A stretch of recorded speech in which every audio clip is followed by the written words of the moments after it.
এবছর কমছে অর্থনৈতিক প্রবৃদ্ধি, হতে পারে ৩.৯%, বলছে এডিবি। এসএসসি পরীক্ষা শুরু কাল, মানতে হবে ১৪ নির্দেশনা। এবং মাগুরার শিশু আসিয়ার মৃত্যুর বিচার শুরু না হয়, হতাশা পরিবার ও এলাকাবাসীর।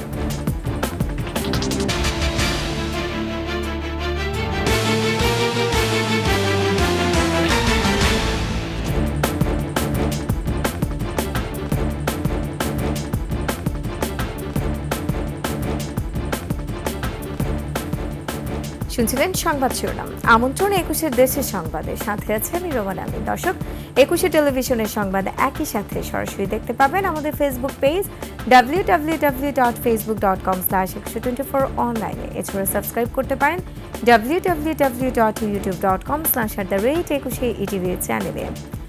এছাড়া সংবাদে আরও থাকছে নাব্যতা সংকটে নাফ নদী, মিয়ানমারের জলসীমায় ঢুকে আরাকান আর্মির হাতে ঘটছে জিম্মির ঘটনা।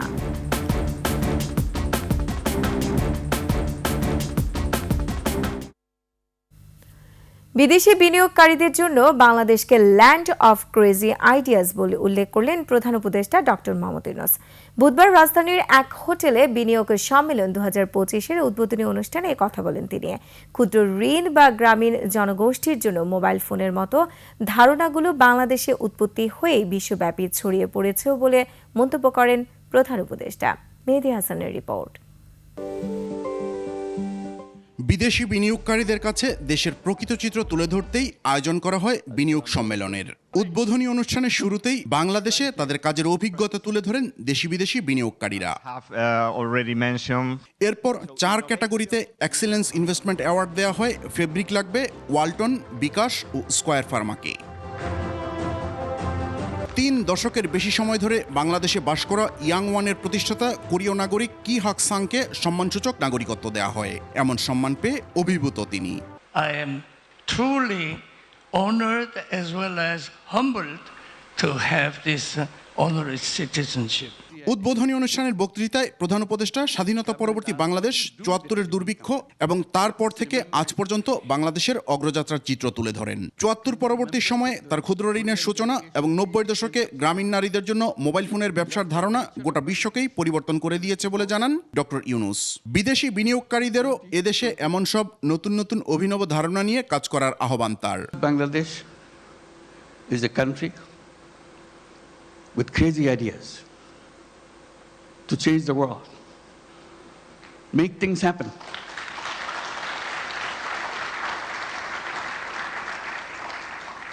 Everyone you saw on the stage receiving the award has a very powerful, crazy ideas and made them happen. So we invite you to join that crowd. Not only change Bangladesh by your business, change the world. সরকারের অপেক্ষায় বসে না থেকে সম্পদকে কাজে লাগিয়ে ব্যবসা বাণিজ্যের মাধ্যমে সাধারণ মানুষের ভাগ্য বদলে দিতে এগিয়ে আসারও আহ্বান প্রধান উপদেষ্টার। Making money is happiness, definitely, of course. But making other people happy is a super happiness.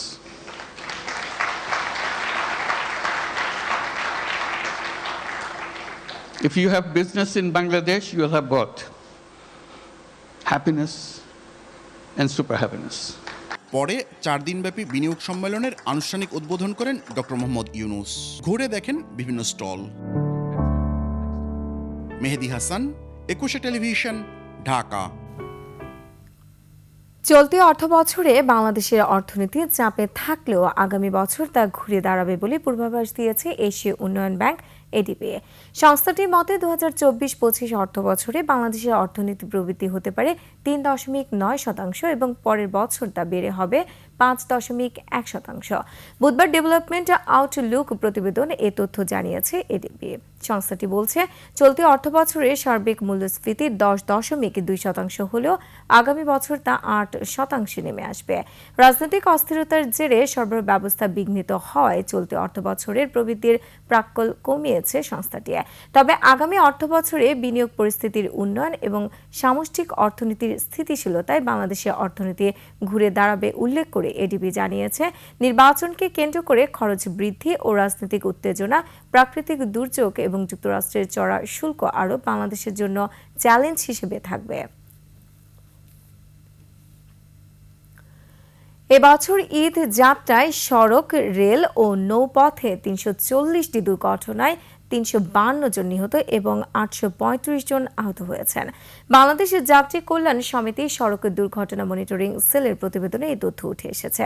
সকালে ঢাকা রিপোর্টার্স ইউনিটিতে যাত্রী কল্যাণ সমিতির এক সংবাদ সম্মেলনে সংস্থাটির মহাসচিব জানান, বিগত ঈদের তুলনায় সড়ক দুর্ঘটনা কমেছে ২১ ভাগ, পাশাপাশি কমেছে নিহত ও আহতের সংখ্যাও। এজন্য সড়কে আইন শৃঙ্খলা বাহিনীর সরব উপস্থিতি, ভোক্তা অধিকারের যাত্রী বান্ধব অভিযান, মালিক সমিতির প্রভাব মুক্ত সহ বেশ কিছু পদক্ষেপের কথা তুলে ধরা হয়। তবে এবারের ঈদে অতিরিক্ত ভাড়া আদায় ও অতীতের সব রেকর্ড ছাড়িয়েছে বলে জানান তিনি। এছাড়া এবার ঈদ যাত্রা বিগত বছর থেকে কিছুটা স্বস্তিদায়ক ছিল বলে উল্লেখ করা হয়।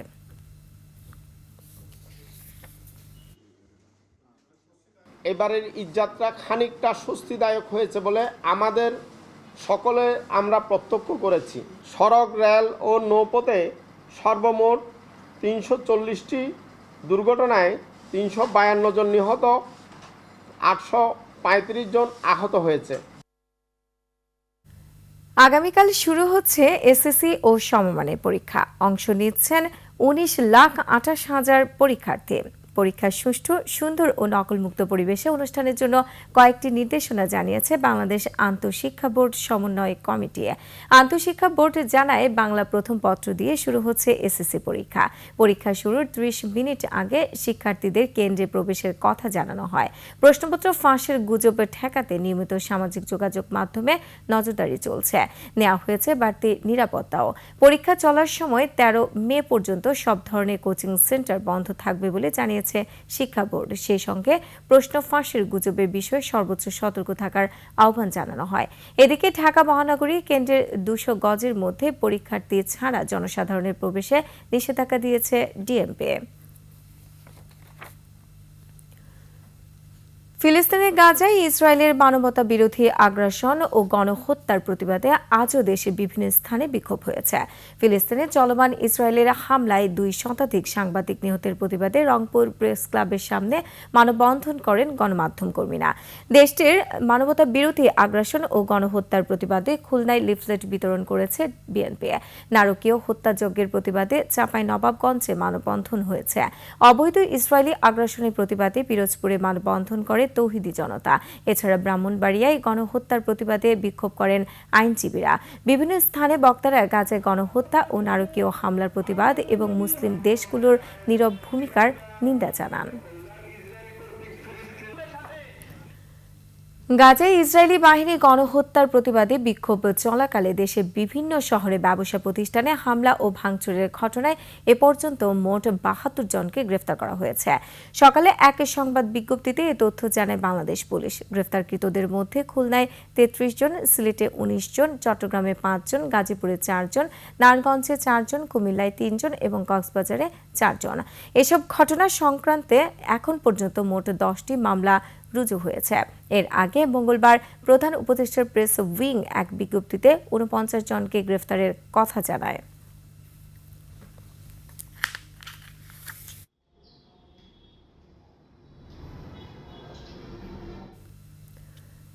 মাগুরার শিশু আসিয়ার মৃত্যুর ২৬ দিন পেরিয়ে গেলেও এখনও বিচার কাজ শুরু না হয় হতাশা জানিয়েছে তার পরিবার, স্বজন ও এলাকাবাসী।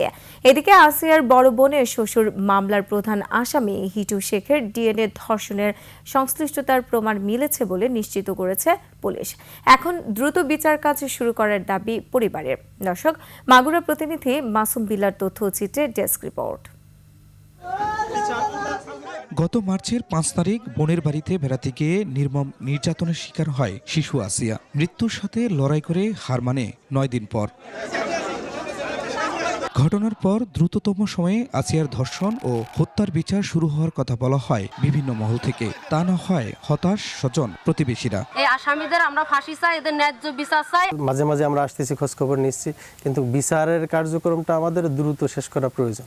আদরের মেয়ে আসিয়াকে ছবির মাঝে খুঁজে ফেরেন মা আয়েশা খাতুন। দোষীদের দ্রুত শাস্তি নিশ্চিতের দাবি তার। সবার কাছে আমার একটাই অনুরোধ যে এই কোর্ট খোলার সাথে সাথেই যেন আমার মনের কার্যকর আমি সুস্থভাবে দেখতে চাই। এখনও আদালতে তদন্ত প্রতিবেদন দাখিল করতে না পারায় ক্ষোভ জানিয়েছেন আইনজীবীরা।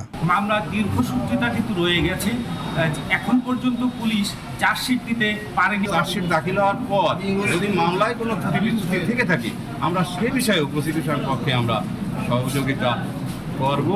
আমরা যত দ্রুততম সময়ের মধ্যেই হোক আমরা এই মকদ্দমার বিচার নিশ্চিত করব। আশা করি 2-1 দিনের ভিতরে এই তদন্তকারী কর্মকর্তা পুলিশ প্রতিবেদন দাখিল করবেন। এদিকে ধর্ষণের ঘটনায় গ্রেপ্তার প্রধান আসামি হিটু শেখের ডিএনএ টেস্টে ধর্ষণের সংশ্লিষ্টতার প্রমাণ মিলেছে। বিষয়টি নিশ্চিত করেন খুলনা রেঞ্জের ডিআইজি রেজাউল হক। অন্য 3 আসামির ব্যাপারে তদন্ত চলমান আছে। আসিয়া ধর্ষণের দায় স্বীকার করা প্রধান আসামি হিটু শেখ আদালতে 164 ধারায় জবানবন্দি দেওয়ার পর থেকে কারাগারে আছেন।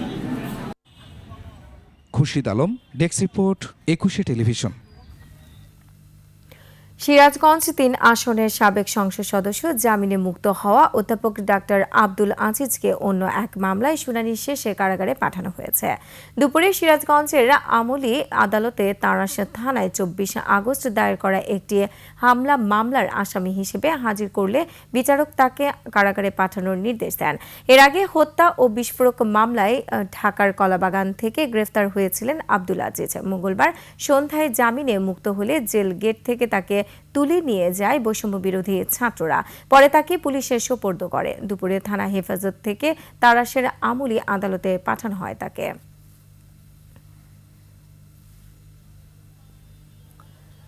চট্টগ্রামের চন্দ্রনাইশের নয়াপাড়ায় এক নারীকে ধর্ষণের পর হত্যার অভিযোগ উঠেছে। এই ঘটনা থেকে ফেলায় 2 জনকে কুপিয়ে জখম করে পালিয়ে যায় ধর্ষক। পুলিশ জানায় ভুক্তভোগী নারী ঈদের ছুটিতে নানা বাড়িতে বেড়াতে এসেছিল। মঙ্গলবার রাতে একই বাড়িতে বেড়াতে আসেন তার চাচাতো মামা নাজিম। রাতে তাকে ধর্ষণের পর হত্যা করেন নাজিম। ঘটনাটি নারীটির নানা আব্দুল হাকিম ও নানি ফরিদা আক্তার দেখে ফেললে তাদেরকে দা দিয়ে এলোপাতাড়ি কুপিয়ে নাজিম পালিয়ে যায়। ঘটনাস্থল থেকে লাশ উদ্ধার করে পুলিশ। আহতদের আশঙ্কাজনক অবস্থায় চট্টগ্রাম মেডিকেল কলেজ হাসপাতালে নেওয়া হয়েছে। চট্টগ্রাম কক্সবাজার মহাসড়ক নিরাপদ করার দাবিতে কাফনের কাপড় পরে প্রতীকী লাশ সেজে পদযাত্রা করেছে 6 লেন বাস্তবায়ন পরিষদ। সকালে জামাল খান এলাকায় প্রেস ক্লাবের সামনে থেকে চট্টগ্রাম থেকে কক্সবাজার অভিমুখে পদযাত্রা কর্মসূচি শুরু হয়। পদযাত্রার শুরুতে সমাবেশে বক্তারা বলেন, সাম্প্রতিক সময়ে দেশের সড়ক ও মহাসড়কগুলো মৃত্যুর ফাঁদে পরিণত হয়েছে। প্রতিদিন দেশের কোথাও না কোথাও সড়ক দুর্ঘটনা ঘটছে আর প্রাণ হারাচ্ছে সাধারণ মানুষ।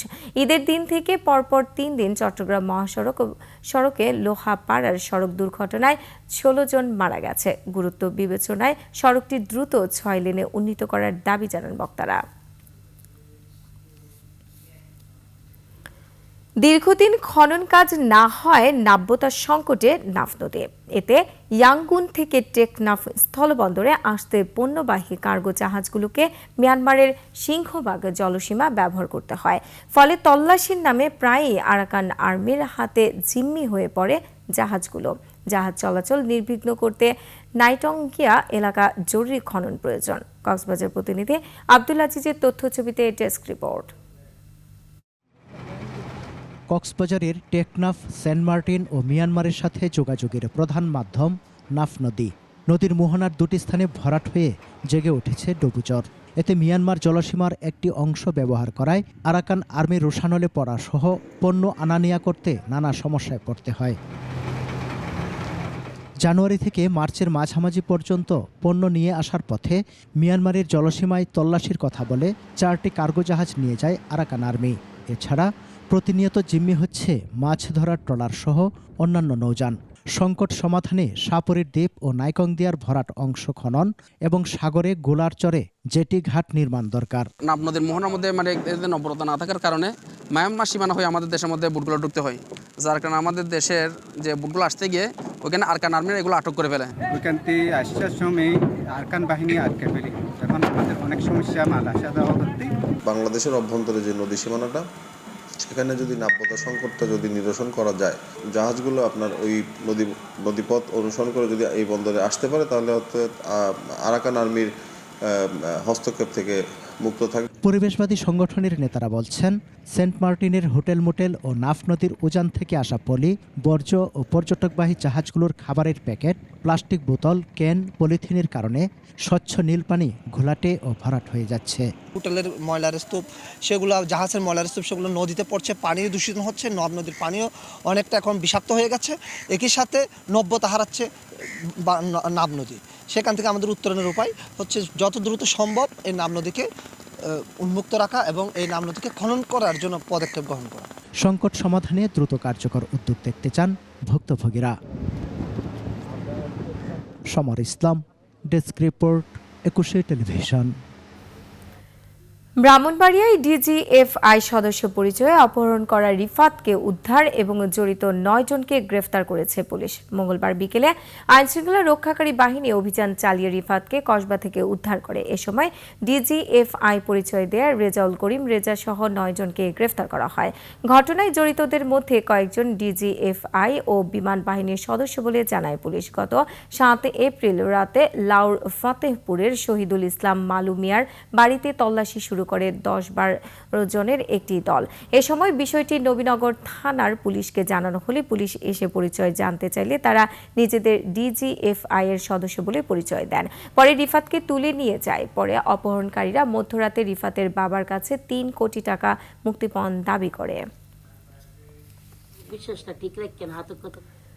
ব্রাহ্মণবাড়িয়ার বিজয়নগর সীমান্তে ভারতীয় সীমান্ত বাহিনী বিএসএফ এর বিরুদ্ধে এক ব্যক্তিকে পিটিয়ে হত্যার অভিযোগ উঠেছে। নিহতের শরীরে বিভিন্ন স্থানে আঘাতের চিহ্ন দেখা গেছে বলে জানায় স্বজনরা। তারা জানান, জমিতে কৃষিকাজ করার সময় বিএসএফ সদস্যরা মুরাদকে কাঁটাতারের কাছ থেকে ধরে নিয়ে যায়। কিছুক্ষণ পর গুরুতর আহত অবস্থায় তাকে সীমান্তের শূন্য রেখায় ফেলে যায়। খবর পেয়ে স্বজনরা স্থানীয় মুকুন্দপুর ক্যাম্পের বিজিবি সদস্যদের সহযোগিতায় তাকে উদ্ধার করে। পরে গুরুতর আহত অবস্থায় ব্রাহ্মণবাড়িয়া সদর হাসপাতালে নিয়ে এলে চিকিৎসক মৃত ঘোষণা করেন। ফরিদপুরে বাস নিয়ন্ত্রণ হারিয়ে খাদে পড়ে 7 জন সহ নিহতের ঘটনায় 5 সদস্যের তদন্ত কমিটি গঠন করেছে জেলা প্রশাসন।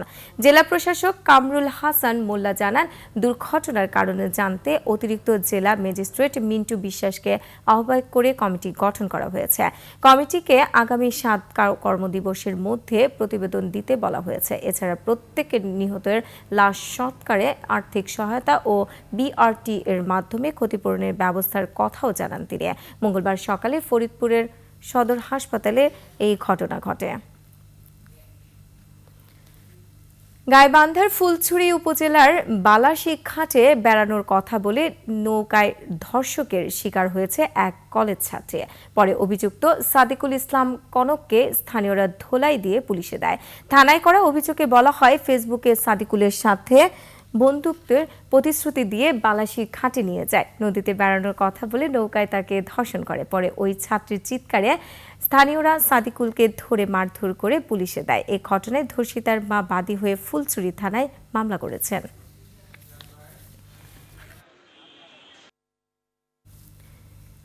হবিগঞ্জের মাধবপুরে সাবু মিয়া হত্যা মামলায় 4 জনের ফাঁসির আদেশ দিয়েছেন আদালত। রায়ে তাদের প্রত্যেককে 50,000 টাকা করে জরিমানা করা হয়। দুপুরে অতিরিক্ত জেলা ও দায়রা জজ আদালত 2 এর বিচারক AKM কামাল উদ্দিন এ রায় দেন। দণ্ডপ্রাপ্তরা হলেন উপজেলার মুরাদপুর গ্রামের আবুল, চান্দুরা গ্রামের ইমরান, সোলেমান ও জাহেদ। মামলার বিবরণে জানা যায়, নারী ঘটিত বিরোধে 2009 সালের 13 এপ্রিল বাজার থেকে বাড়ি ফেরার পথে সাবু মিয়াকে ডেকে নিয়ে যান ইমরান, সোলেমান ও আবুল। পরদিন গ্রামের হাওরের সাবু মিয়ার ক্ষত বিক্ষত মৃতদেহ পড়ে থাকতে দেখেন স্থানীয়রা। এই ঘটনায় 5 জনকে আসামি করে হত্যা মামলা দায়ের করেন নিহতের ভাই হাফিজ মিয়া। আর এরই সাথে শেষ করছি 21 দেশের সংবাদ। যাবার আগে সংবাদ শিরোনামগুলো আরো একবার। এবছর কমছে অর্থনৈতিক প্রবৃদ্ধি, হতে পারে 3.9% বলছে এডিবি। এসএসসি পরীক্ষা শুরু কাল, মানতে হবে 14 নির্দেশনা।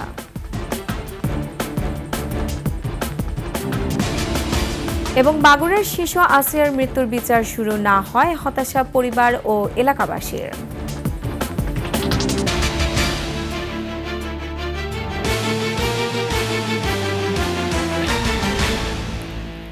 দর্শক, সর্বশেষ সংবাদ জানতে ডায়াল করুন 2021 নম্বর আর ভিজিট করুন 21-tv.com এই ওয়েবসাইটে। ফেসবুকে ভিজিট করতে পারেন www.facebook.com/2124 অনলাইনে। এছাড়া সাবস্ক্রাইব করতে পারেন www.youtube.com/@21 চ্যানেলে। এতক্ষণ সঙ্গে থাকার জন্য ধন্যবাদ। পরবর্তী সংবাদ সন্ধ্যা 7টায় দেখার আমন্ত্রণ রইল। 21-এর সাথেই থাকুন।